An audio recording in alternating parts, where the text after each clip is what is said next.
Hello à tous, j'espère que vous allez bien et je suis ravi de vous retrouver ici pour vous montrer un extrait du premier module que nous avons travaillé avec les élèves de mon club jusque-là. Alors, c'est un cours qui se dirige pour les 1700 plus. Et donc, à 1700 plus, si tu veux, tu as vraiment besoin de commencer à pousser le calcul. Mais une des difficultés qu'on rencontre dans le calcul, c'est de bien comprendre l'adversaire. Il faut impérativement comprendre ce qu'il veut faire pour pouvoir s'en servir à son escient. Donc pour ça, ma petite réflexion, c'était de commencer, avant de travailler le calcul en septembre, de commencer les prémices très profondes et travailler également la créativité en parlant du thème suivant, l'arnaque. Le module il s'appelle l'art de l'arnaque. Ok, c'est hyper important parce que ce qui est intéressant dans l'arnaque, c'est que pour le premier cours, par exemple, j'ai pris que des positions où on est totalement foutu. C'est-à-dire que la partie est perdue et normalement il n'y a pas trop de miracles. Mais comment aller provoquer une faute de ton adversaire lorsque tu es foutu? Et c'est là un peu toute la question. Finalement, quand tu travailles l'arnaque, tu développes ce qui, à mon sens, est le plus important, c'est-à-dire une vraie empathie échiquienne. Tu vas essayer de comprendre ce que veut faire ton adversaire pour peut-être essayer de le retourner contre lui. Et donc pour ça, tu dois être très précis, ce qui est effectivement très important à ce niveau-là, la précision est très importante, mais des fois être précis dans des positions un peu larges, c'est pas évident. Quand on est foutu, c'est hyper important de l'être. Parce que c'est le moment où tu vas pouvoir accrocher ton adversaire. Et donc c'est pour ça que j'ai choisi ce premier module dont le premier thème est le suivant. C'est-à-dire qu'on est dans des positions totalement foutues. Après, ce sera un peu plus complexe. Mais des positions où on est totalement foutu et on va essayer de tenter une dernière chance. Et cette dernière chance se trouve à l'intérieur de la compréhension de l'adversaire. Il faut comprendre l'autre. Donc vraiment, l'empathie échiquienne, c'est ce que je répéterai. On y va pour un premier exercice. Donc ce premier exercice, c'est une de mes parties, mais il se trouve que j'avais les blancs. Ok, donc je vous donne un petit topo. On est en partie de N1 adulte. C'est une partie hyper importante. On joue le gros match contre Aix à l'époque. Et moi j'ai les blancs, je dois impérativement gagner pour essayer de faire en sorte que notre équipe monte en top 16. J'ai les blancs dans une position contre un 2400 qui a extrêmement bien joué, mais j'arrive quand même à m'en sortir, à avoir une bonne position gagnante. J'avais une bonne position dès l'ouverture que j'ai réussi plus ou moins à concrétiser. J'arrive dans cette position et ok, là je me dis, je suis complètement gagnant. Là, ok, je pense que j'ai fait le plus dur et que la partie, elle va être totalement foutue, tu vois. Là, je me dis, ok, je mets dame 6 échec au prochain coup et après, je vais prendre le pion G6. Et je me dis, dans cette position, ça m'a je ne vois pas d'idée pour mon adversaire qui puisse tenir. Je me dis là, ok, c'est foutu. Donc on va se pencher du côté des noirs, après je vais vous expliquer un peu ce qui s'est passé, mais on va se pencher sur la position noire et sans rien dire là directement, ce que je vous propose c'est d'essayer de trouver un coup où vous vous dites ok, je jouerai ça moi avec les noirs dans cette position pour tenir. Bon, l'adversaire menace dame 6, dame G6. Ok. Donc, on fait une petite pause, faites petite pause chez vous et essayez de trouver peut-être même plusieurs coups qui pourraient être intéressants. Après, on va faire une micro-correction et je vous laisserai encore chercher. Ok? Donc, faites ce petit moment de pause. C'est parti, on y va. Ok. Donc, les coups auxquels je m'attendais dans cette position, je commence à réfléchir. Je me dis, ok, je menace dame 6, dame G6. Mais alors, fini, tu vois, si je joue un coup comme tour B6 pour contrôler la sixième rangée, je termine avec tour D8 et c'est fini, hein. Tu vois, le roi est mat, obligé de jouer dame F8, je prends la dame et c'est fini. Pareil, hein, sur un coup comme dame B6, j'échange les dames, tour D8 mat et c'est terminé. Donc je me dis ça c'est la bonne nouvelle, il peut pas défendre comme ça. Ok, je continue à réfléchir, je me dirais tiens par exemple un coup comme cavalier H4. Si je joue un coup comme cavalier H4, je me dis ok dans cette position je vais probablement pas pouvoir prendre en G6, mais je peux déjà jouer le coup, je sais pas à minima j'ai dame D5 échec. Ok, dame D5, roi H8, peut-être que j'ai dame D8, mais certains ont dû voir dame F8, c'est pas si simple. Je me dis bon ok, tour D4, je gagne le cavalier ou la dame quoi. Donc ça, cette position, elle est finie aussi. Donc cavalier H4 ne marche pas. Alors, moi, le coup auquel je m'attendais, et je pense que c'est à peu près le coup le plus logique, certains d'entre vous, là derrière l'écran, vous avez dû vous dire, ok, par exemple, je pourrais jouer cavalier E7 dans cette position. Ça, c'est le coup auquel je m'attendais. Je commence à calculer un peu ça. On est en Zeitnote tous les deux, et ça, c'est hyper important de le préciser. On a moins de 5 minutes. Le stress commence à être palpable. La partie est hyper importante. Gagner, c'est un très bon point pour mon équipe. Lui, bah, sauver ça, c'est un très bon point pour son équipe, tu vois. Je me dis, ok, bon, cavalier E7, le coup que je calcule quand j'ai pas beaucoup de temps. Je me dis, ok, dans cette position, je peux probablement jouer dame D6. Et pareil, encore une fois, je pense que c'est fini. Pourquoi? Parce que tout simplement, je menace dame prend dame et tour D8. Et tour D8 mat, hein, tu vois. Si j'ai changé les dames, il y a tour D8 mat. Je me dis, ok, probablement il doit prendre. Pion prend D6, cavalier C6, et je vais pousser mon pion, et ça c'est totalement fini aussi, hein, tu vois. Le pion D6 est trop fort dans la finale, les pièces sont mauvaises chez les noirs, je peux mettre une tour en E1, bon ça c'est totalement terminé, tu vois. Faut être un peu précis, mais en vrai, t'es gagnant. Tu vois, il y a plein de variantes, même si je joue avec la main, je joue D7, comme tour D8, je joue tour D6, je te mets la pression, j'ai tour E1 aussi qui est mignon.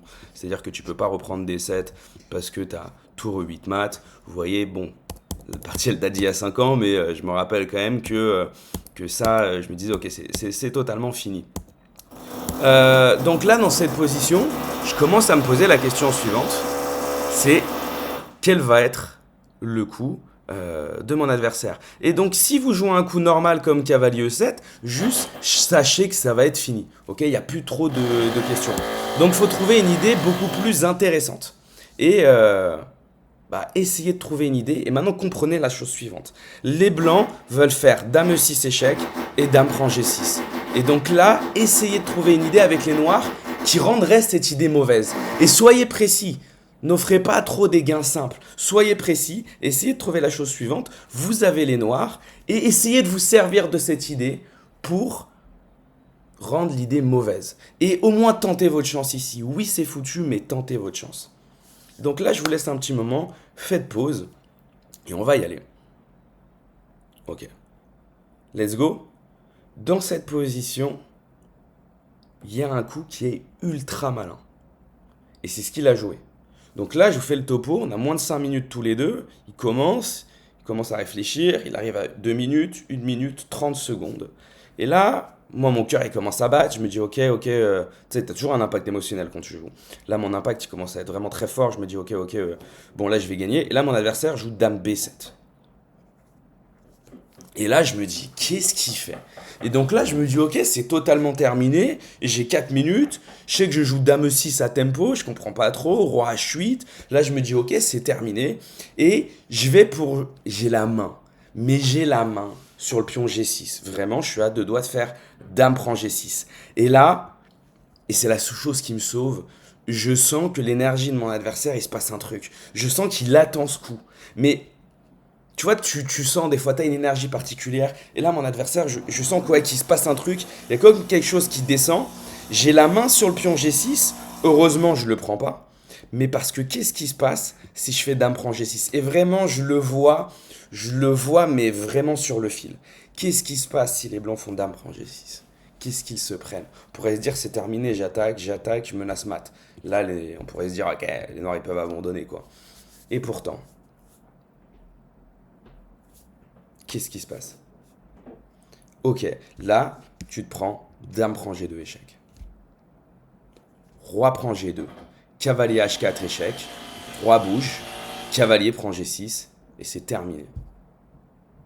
Là, cette position est nulle, tu vois. Et même si tu forces avec les blancs, il y a des mondes où tu la perds. En fait, cette finale, tu vois, après F4, il va mettre une tour sur la deuxième rangée. Et il commence à avoir beaucoup de jeux. Peut-être un cavalier qui va virevolter ici. À un moment, il y a une tour qui peut arriver là. Franchement, c'est juste à peu près égal. Pareil si je joue, par exemple, le coup tour à 3. Tu vois, je fais pas. Enfin, si le noir joue tour à 3, je fais pas sauver grand chose. Donc en fait, dans cette position, là, j'aimerais parler du coup de dame B7. Ok, ça n'a pas marché, j'y reviendrai après. Mais l'idée est hyper profonde et hyper maligne. Parce que vous voyez, il vient se servir de l'idée blanche qui est dame E6, dame prend G6 pour la retourner contre les blancs. Donc c'est quand même ultra malin. Et ça, on ne peut pas lui enlever. Donc dans cette position, Vous voyez vraiment dame B7, c'est ultra malin. Ça, c'est un magnifique coup d'arnaque. Attention, je pense que certains ont pensé à dame G4 avec à peu près les mêmes idées. L'ennui, c'est qu'il y a dame D5 échec encore. Sur roi H8, dame D8 et c'est mat.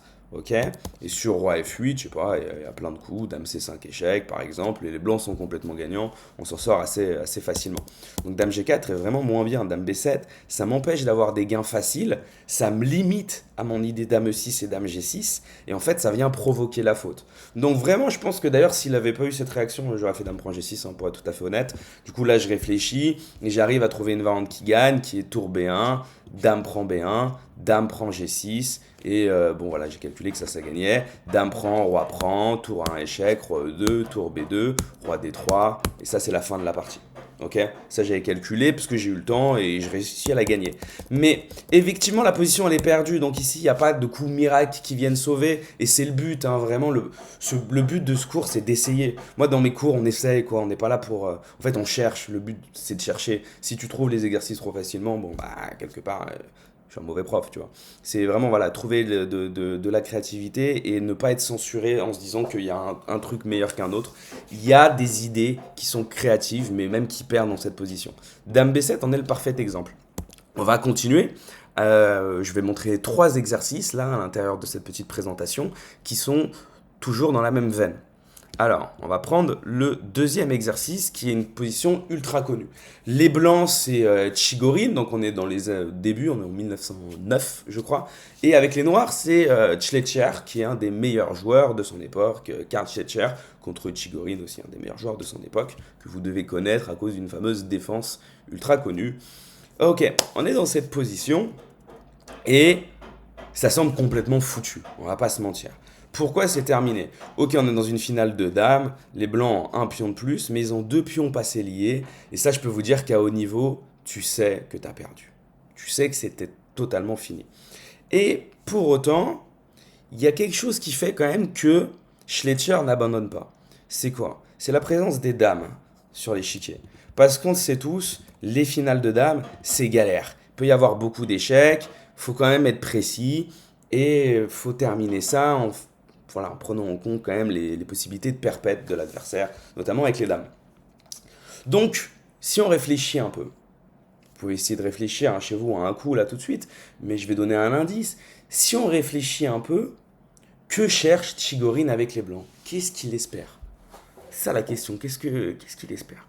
Pour gagner simplement cette position, et franchement dites-vous bien ça, hein, il y a 60-70 coups derrière, eh, c'est impactant quoi, tu vois, donc t'es fatigué, t'as envie de terminer cette partie, t'as envie de gagner, de rentrer chez toi, voilà, de préparer la ronde du lendemain, d'être tranquille.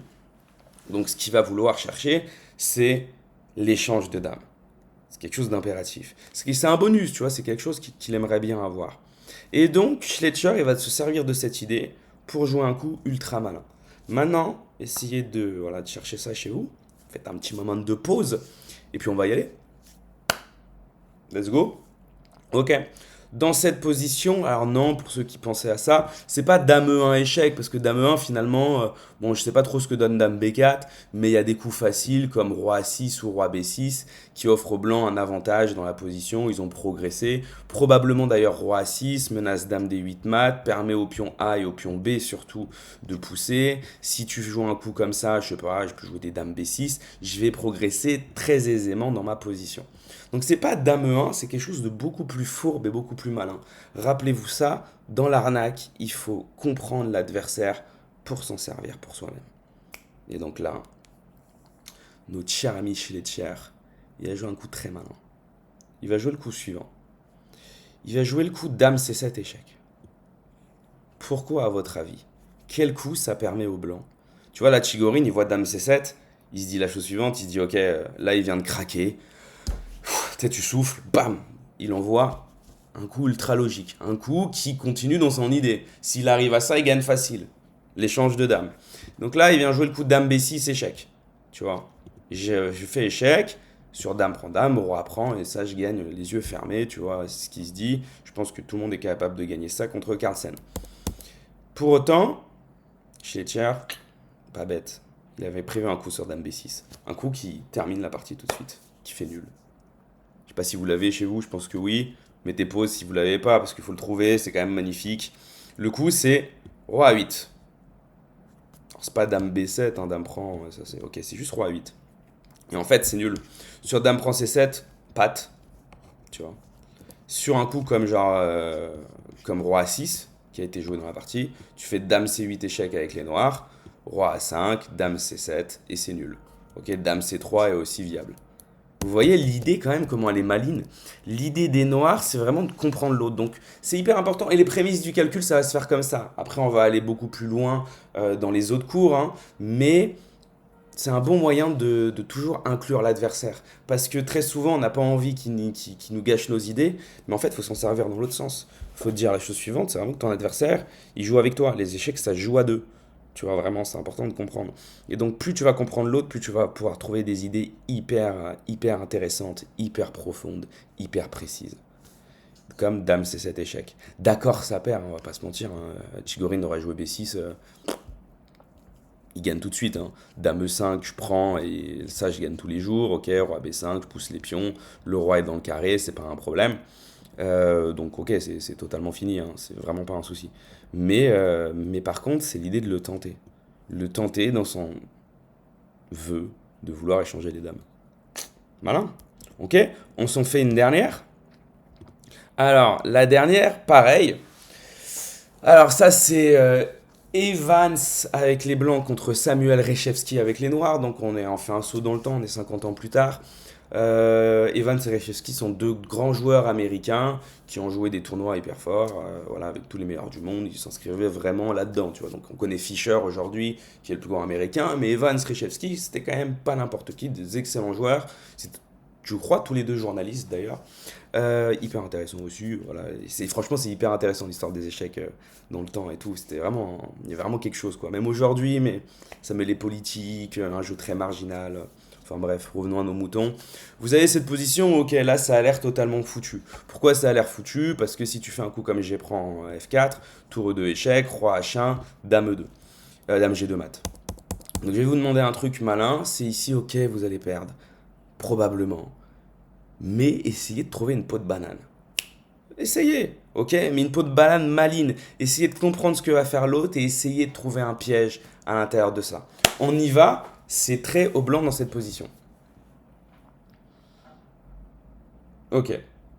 J'y vais hein, pour la correction, donc mettez pause hein, chez vous pour le faire. Ok, ici très clairement, c'est pas un coup comme tour F5, tu vois, tour E2, roi H1, dame prend et je vais te mater. C'est pas un problème. Ok, si tu joues un coup comme tour F8, ça serait intéressant, mais il y a beaucoup de sorties assez faciles pour les noirs ici. Tour E2, dame prend G3. Alors là, le mat, certes, c'est vrai, mais je peux jouer un coup comme cavalier G6, j'empêche tes idées de mat. Et si tu joues, je sais pas, genre tour F5, qui pourrait être malin, tu vois, dame prend, tu veux mater. Bon, assez simplement, je vais trouver des coups avec les noirs pour gagner. Tu vois, c'est pas trop compliqué malheureusement. Donc c'est mat facile. Donc tour F8, si vous y avez pensé, c'est quand même pas mal. Franchement, je vous le dis, c'est une bonne idée, parce que c'est vrai que ça, c'est vraiment très tentant. C'est les coups un peu instinctifs de l'adversaire, et c'est là-dessus qu'il faut tabler. Mais ok, bon, c'est un peu facile à voir quand même. Hein, on joue contre un grand maître très fort. Donc il va trouver un truc beaucoup plus fourbe. Il va jouer le coup suivant ici, le coup H4. Donc, hyper mignon, tu fais H4. Bon, là, les noirs réfléchissent pas trop, ils font tour E2 échec, roi H1, et là il se dit ok, bon bah juste c'est abandon, et il joue dame prend G3. Je reviendrai après s'il avait joué un autre coup. Dame prend G3, c'est le coup qu'Evans avait prévu. Reshevsky le joue à tempo, et il se prend un joli thème encore une fois. Très au blanc. Je pense que vous l'avez. Ok, ici on comprend qu'il y a le thème de patte, et donc il faut juste être malin. Ici, dame H8, dame G8 était aussi valable, roi prend, tour F8 échec, ça, tour H8, si tu prends, c'est patte, donc il a sacrifié dame tour, et ça c'est nul. Ok, ici faites attention, quel coup faut jouer avec les blancs, quel coup faut pas jouer. Tour F7, c'est le bon coup, hein, pas tour E6 qui avait prend, tour F7, et c'est nul. Ok, tour F7 et juste tu peux pas cacher ton roi quoi. C'est terrible. Il s'est pris un joli thème de pattes. Dame G8 était aussi valable, il n'y a pas de souci là-dessus. Roi prend, tour prend G7 est aussi ok. Sur Dame prend, il y a quand même toujours pattes. La tour, le cavalier, la dame contrôlent vraiment toutes les cases et bloquent le pion F. Donc ouais, ça gagne. Attention à pas faire tour prend, je sais pas dans quelle mesure. Parce que, ouais, si, ça doit faire nul aussi. Ça doit faire nul. Ça doit faire nul. Mais tu vois, sur Dame prend, ouais, si tu joues Dame G8, il y a Roi G6, donc faut faire un peu attention. Là, t'as la case G1, tu vois. Ok, c'est mignon. C'est mignon, on va dire. Mais ouais, H4, méga fort. Tour E2, Roi H1. Alors ici, vous allez me dire, ouais, mais bon, il aurait pas dû jouer Dame prend G3, c'est assez obvious, d'accord, ok, il n'y a pas de problème. Il aurait pu jouer Dame G6, hein, hyper logique. Maintenant, le cavalier ne peut plus aller en G6, les blancs jouent Tour F8, et là, il faut trouver le gain quand même. Qui n'est franchement pas évident. C'est pas évident parce que je menace mat, et je menace pion prend cavalier. Donc ici, bah, essayez de trouver hein, chez vous avec les noirs, si vous avez pensé que c'était trop facile ou même pas, juste par curiosité, par amour du jeu. Ok, vous avez les noirs ici. Comment on gagne? Mettez pause. J'y vais. Hein. Le gain n'était franchement pas facile à trouver. C'est-à-dire que le meilleur coup ici est Dame E6. Alors, bon, pion prend F4. Tour H8 échec, malheureusement, ça mène à rien. Ouais, G6, ça mène pas à grand chose. Donc, pion prend F4.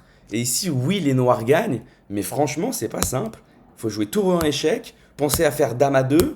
Et ok, là, ça mate, tu vois. Genre tour G1 et Dame là. Ok. Mais c'est pas si simple. Franchement, je pense que si vous avez bien mis pause, vous avez dû un peu galérer à trouver cette idée. Donc là, franchement, il faut toujours prendre en compte que dans une partie, il y a quand même beaucoup de choses qui sont passées, beaucoup de coups, beaucoup de concentration, beaucoup d'énergie qui a été donnée, beaucoup d'émotions qui ont été vécues. Donc tu vois, tu as du mal à toujours garder ta raison, hein, même à haut niveau. Là, on le voit, ces deux grands maîtres de l'époque, ils faisaient partie du top mondial, ils se plantent quand même avec les noirs, ok? C'est pas n'importe qui. Mais pourquoi? Parce que les blancs ont bien provoqué la faute. Ils ont compris ce qu'allaient faire les noirs, ils ont trouvé une situation qui a été intéressante pour eux et ils en ont profité. Donc franchement, voilà. J'espère que vous avez pris plaisir en tout cas. Voilà pour des extraits du premier cours. Donc vous pouvez, donc l'idée hein, c'était évidemment de montrer comment ça se passe les cours au sein du club, vous donner un peu une visu de ma pédagogie, comment j'explique. Évidemment quand c'est interactif c'est encore pas vraiment pareil parce que je vais vous poser des questions à vous. Il y a un vrai échange qui se crée naturellement et qui se fait. Je commence à vous connaître donc je sais quel point il faut aller chercher, etc. Là c'est plutôt en mode masterclass. Si ça vous a plu, bah voilà, vous pouvez peut-être vous abonner, voilà, vous inscrire au club en septembre. Vous pouvez aller faire excusez-moi, vous pouvez aller faire un saut sur le site thesquare.club. Vous pourrez retrouver la masterclass qui est accessible sur le site dans l'onglet vidéo, la masterclass en intégralité. Vous pouvez voilà, checker un peu. Et puis bon, au pire, vous avez quelques idées qui peuvent être intéressantes. La masterclass, elle s'étend évidemment pas que sur des positions perdantes. Il y a des cahiers d'exercices hein, que je l'explique un peu. Il y a d'autres exercices sur le premier cours, mais il y en a aussi d'autres sur le deuxième, sur le troisième et sur le quatrième qui sont dans des approches différentes. Ok, ce ne sera pas toujours aussi binaire que là ça l'a été. Les positions ne sont pas toujours totalement foutues. C'est juste comment trouver des chances pratiques et c'est assez précis. Vous allez voir qu'il y a une vraie progression au sein de ces cours si la masterclass vous intéresse. Je vous remercie pour votre temps. Je vous souhaite une agréable journée, soirée et puis au plaisir de se retrouver. N'hésitez pas à me donner des retours. Ciao tout le monde.